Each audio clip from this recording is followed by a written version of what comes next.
এমন মায়ের ফুট দুনিয়াতে নাই আমার নবীকে ক্যান্সেল করবে এমন কেউ নাই, বরং তাদের কাছে আমার মুস্তাফা যায় নাই। জানি না আপনারা বুঝতে পারছেন কিনা আমার কথা। আমার নবীকে না বলার ক্ষমতা যে নবীর দরবারে গোলামি করতে আসে জিবরাইলের মতো ফেরেশতা, এমন মায়ের ফুট কে আছে যে মুস্তাফাকে রিজেক্ট করবে?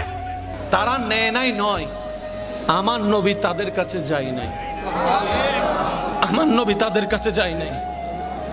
আমার নবীর নিয়ত, আমার নবীর চাওয়া, আল্লাহর মর্জি ছিল হালিমাকে সাদিয়া বানানো।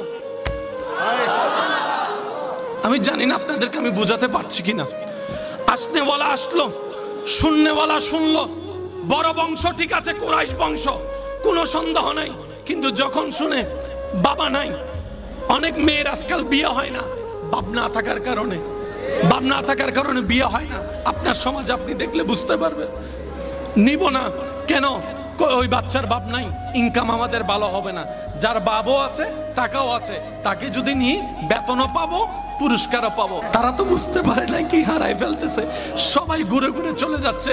হালিমা বাকি ছিল, হালিমা গেলেন। হালিমা বলে যে কাউকে সবাই যেটা বলে পাই নাই, ও ছাড়া তার উপায় নাই, নিলাম।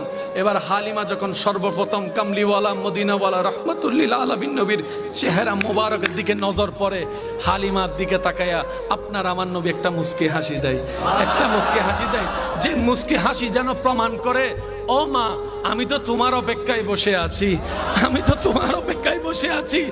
মা হালিমা হয়তো বলে ওরা নেয় নাই তাই আমি নিচ্ছি। নবী বলে যে না রে হালিমা না, আমি তাদের কাছে যাই নাই, আমি তাদের কাছে যাই নাই। যে মুস্তাফা আঙ্গুল তুললে চাঁদ খেলতে শুরু করে, সেই মুস্তাফাকে রিজেক্ট করার ক্ষমতা পৃথিবীতে কারো নাই।